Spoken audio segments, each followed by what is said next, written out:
السلام علیکم ناظرین، اللہم صلی علی سیدنا محمد وعلی آل محمد۔ علی علیہ السلام وہ ہیں جو نبی کریم صلی اللہ تعالیٰ علیہ وآلہ وسلم کی گود میں پلے، نبی کریم صلی اللہ تعالیٰ علیہ وآلہ وسلم کے ساتھ سوئے، نبی کریم صلی اللہ تعالیٰ علیہ وآلہ وسلم کے ساتھ اٹھے۔ جب پہلی وحی نازل ہوئی سب سے پہلے ایمان لانے والے علی، جب اعلان نبوت ہوا سب سے پہلے کھڑے ہونے والے علی، جب ہجرت کی رات آئی نبی کریم صلی اللہ تعالیٰ علیہ وآلہ وسلم کے بستر پر سونے والے علی، یہ تھا علی علیہ السلام کا بچپن، یہ تھا علی علیہ السلام کا ایمان۔ تو ویورز، آج کی محفل کسی عام انسان کے نام نہیں، آج کا یہ لمحہ کسی معمولی ولادت کی یاد نہیں۔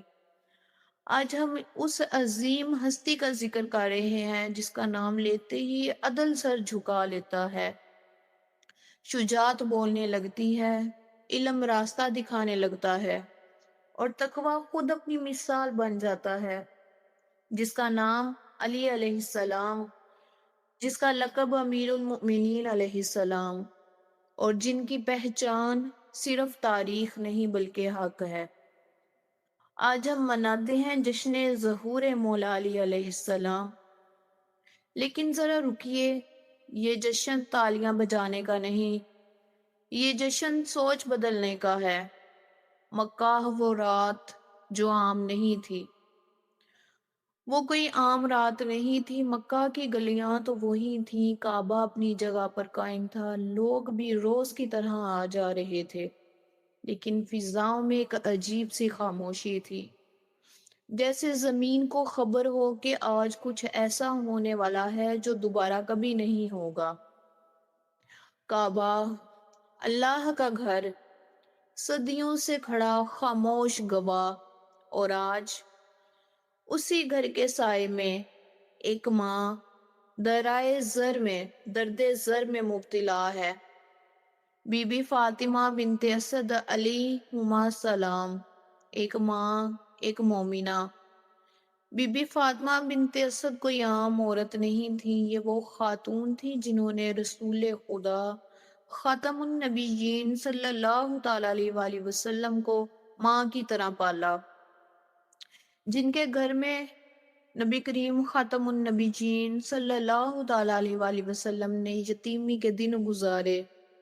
آج وہی ماں درد سے جھکی ہوئی کعبہ کے سامنے کھڑی ہے، آنکھوں میں آنسو، ہونٹوں پر دعا اور دل میں مکمل یقین۔ وہ آواز دیتی ہے کہ اے اللہ، میں تجھ پر ایمان رکھتی ہوں، میں تیرے نبی ابراہیم علیہ السلام پر ایمان رکھتی ہوں جس نے اس گھر کو بنایا۔ اے اللہ، میری تکلیف آسان فرما اور مجھے اپنی پناہ میں لے لے۔ وہ لمحہ جب تاریخ رک گئی، اور پھر وہ ہوا جو نہ اس سے پہلے ہوا تھا نہ اس کے بعد ہوگا۔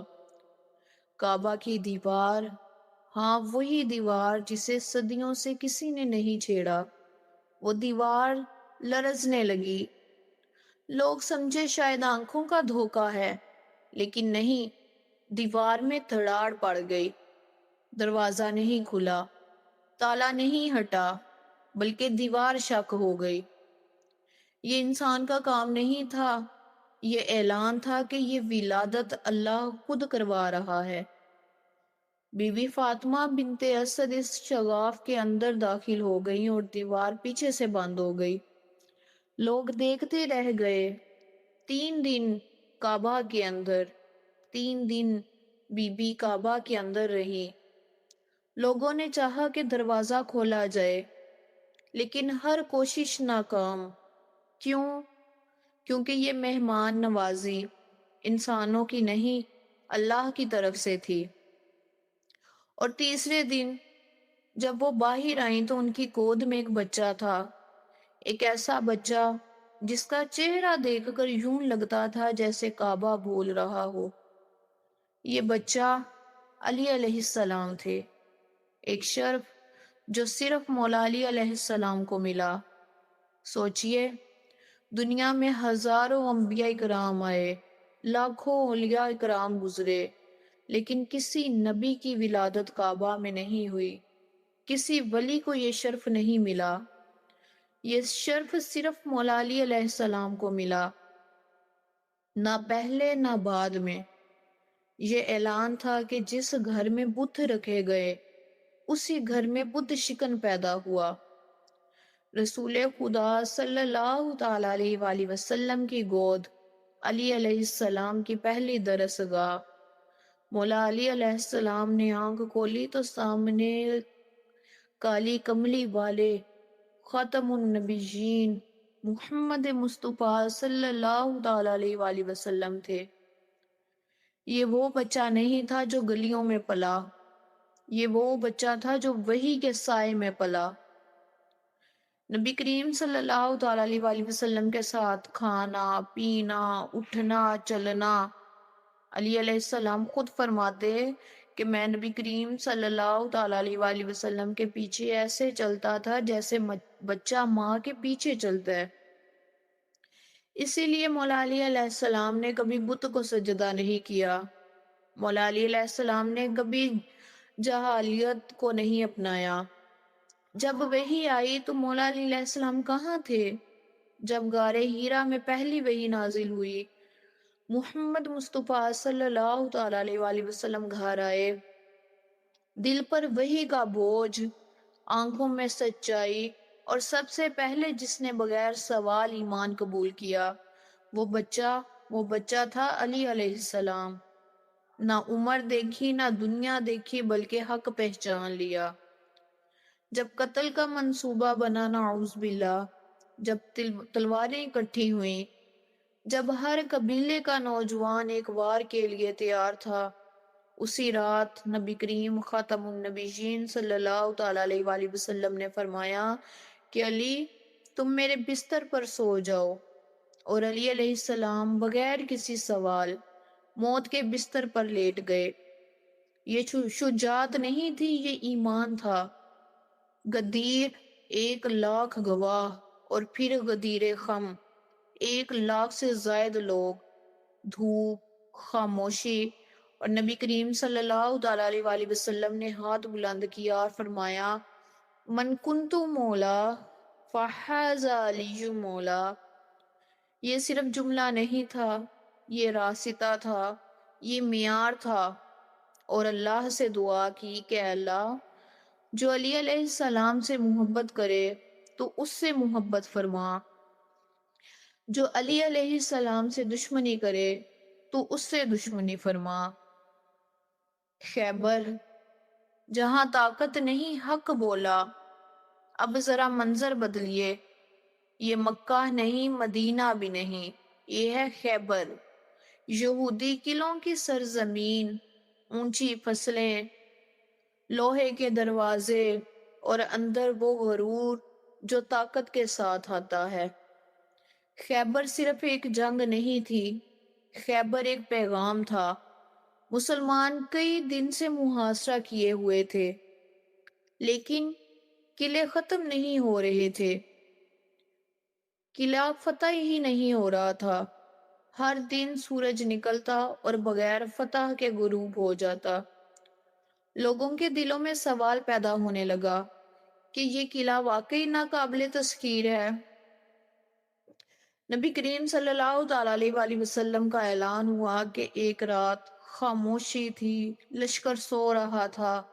رسول خدا صلی اللہ تعالی علیہ وآلہ وسلم نے فرمایا میں علم کل اس کے ہاتھ میں دوں گا جو اللہ اور اس کے رسول سے محبت کرتا ہے، اور اللہ اور اس کا رسول اس سے محبت کرتے ہیں۔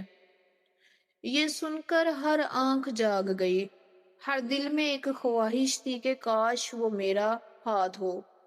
وہ صبح جو علی علیہ السلام کے نام تھی، صبح ہوئی، نبی کریم خاتم النبیین صلی اللہ تعالی علیہ وآلہ وسلم نے پوچھا کہ علی کہاں ہے؟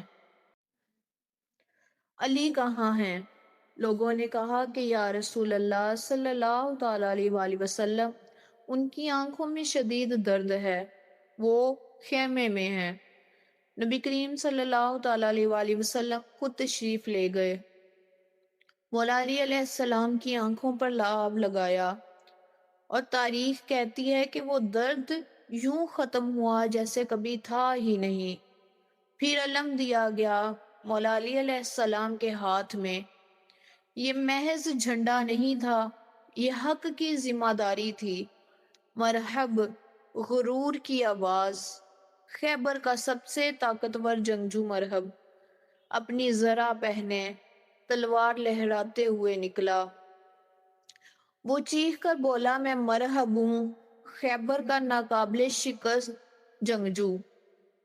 یہ صرف للکار نہیں تھی، یہ غرور تھا، یہ طاقت کا نشہ تھا۔ مولا علی علیہ السلام آگے بڑھے، کوئی نعرہ نہیں، کوئی چیخ نہیں، بس ایک جملہ کہا، میں وہ ہوں جسے میری ماں نے حیدر کرار کا نام دیا۔ اور پھر تلوار چلی۔ مرحب زمین پر تھا اور خیبر کی دیواریں پہلی بار کانپ رہی تھیں۔ دروازہ جو تاریخ بن گیا۔ اب وہ لمحہ آیا جسے اکثر صرف ایک جملے میں سنا دیا جاتا ہے، لیکن ذرا غور سے سنیے۔ قلعے کا دروازہ لوہے کا، بھاری، مضبوط۔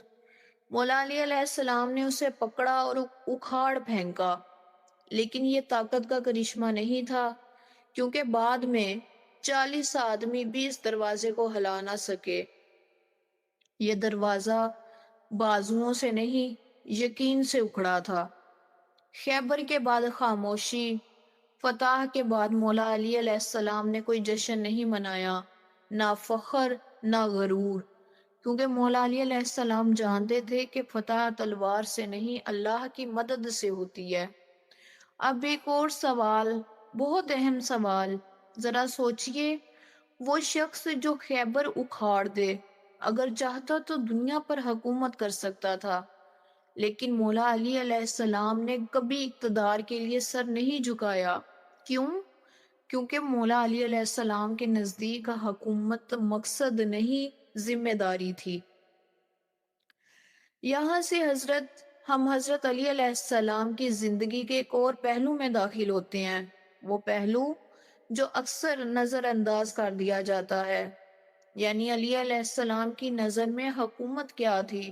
تو مولا علیہ السلام فرماتے ہیں کہ تمہاری یہ حکومت میرے نزدیک ایک پرانے جوتے سے بھی کم ہے، جب تک کہ اس کے ذریعے میں حق قائم نہ کر سکوں۔ یہ جملہ حکمرانوں کے لیے ہے، آئینہ ہے، اور ایک خاموش تیاری، ایک بڑا امتحان۔ رسول خدا صلی اللہ تعالی علیہ وآلہ وسلم کے بعد، ان کے وصال کے بعد، امت ایک امتحان میں داخل ہونے والی تھی۔ یہ امتحان تلوار کا نہیں تھا، یہ امتحان صبر کا تھا، اور مولا علی علیہ السلام اس امتحان میں سب سے آگے تھے۔ لیکن یہ ایک الگ داستان ہے جو جلد بازی میں سنانے والی نہیں، یہ داستان ہے صبر کی، خاموشی کی، حق پر قائم رہنے کی۔ تو میں اس ویڈیو کا اختتام اس دعا سے کرتی ہوں کہ اے اللہ، ہم تیری بارگاہ میں عاجزی کے ساتھ حاضر ہیں، ہمیں امیر المؤمنین حضرت علی علیہ السلام کی محبت اور ان کے راستے پر چلنے کی توفیق عطا فرما، ہمارے دلوں کو حق اور عدل سے منور فرما، ہمیں شجاعت، صبر اور استقامت کا علم عطا فرما۔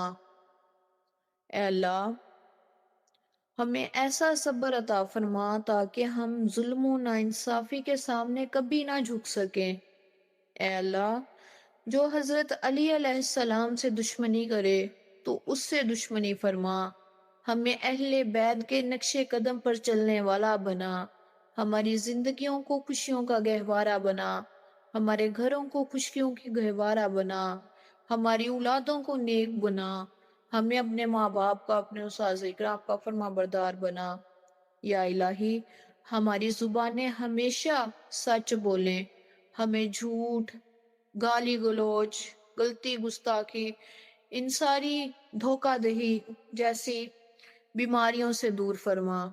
ہمارے ہاتھوں سے حق کا کام نکلنا چاہیے، اور ہمارے دلوں میں نبی کریم خاتم النبیین صلی اللہ تعالی علیہ وآلہ وسلم اور مولا علی علیہ السلام کی محبت ہمیشہ زندہ رکھ۔ ہمیں ایسی اولادیں عطا فرما جو مولا علی علیہ السلام، اہل بیت، نواسہ رسول کے نقش قدم پر چلنے والی ہوں۔ الہی ہماری اس چھوٹی سی کاوش کو اپنی بارگاہ الہی میں قبول و منظور فرما۔ ہمیں ایسی زندگی عطا فرما جو ہمیں قیامت کے دن تیرے سامنے شرمندہ نہ کرے۔ یا رب العالمین ہمیں اہل بیت کی محبت اور ولایت کے حقیقی معنی سمجھنے والا بنا۔ الہی ہمیں حاسدوں کے حسد سے، شیطان کے شر سے، برائی کرنے والوں کے برائیوں سے، جادو کرنے والوں کی جادو سے ہماری حفاظت فرما۔ اور اللہ ہمیں اپنا اور اپنے پیارے حبیب کے گھر کا مہمان بنا۔ ہمیں نواسہ رسول کے گھروں کا مہمان بنا۔ ہمیں اپنی زندگی میں، دنیا میں یہ جنت دیکھنی نصیب فرما۔ ہمیں اور ہماری اولادوں کو اور ہماری آنے والی نسلوں کو نیک بنا، اور ہمارے ایمان کو مضبوط اور ہمارے اعمال کو قبول فرما۔ آمین ثم آمین۔ تو ویورز، اس سال ہمارے لیے دو خوشیاں ہیں۔ ایک خوشی جو سال کے شروع میں مولا علی علیہ السلام کا جشن آ گیا ہے، اور اس سال کے اختتام میں دسمبر میں دوبارہ سے ہمیں جشن دیکھنا نصیب ہوگا۔ تو سال 2026 ہمارے لیے خوشیوں کا گہوارہ ہے۔ تو اللہ تعالی ہمیں اس سال جو ہمارے مقدروں کا رزق ہے، ہمیں اس رزق کو عطا فرمائے۔ جو ہمارے نصیبوں کی چیزیں ہیں، جو ہمارے نصیبوں میں ہدایت ہے، جو ہماری مرادیں ہیں، اللہ تعالی ہماری ان مرادوں کو قبول اور منظور فرمائے اور ہمیں عطا فرمائے۔ تو ناظرین، میری اس ویڈیو کو زیادہ سے زیادہ شیئر کریں، لائک کریں، سبسکرائب کریں اور اپنوں کے ساتھ شیئر کریں، تاکہ یہ میرا چینل آپ لوگوں کی سپورٹ کا محتاج ہے۔ اللہ حافظ۔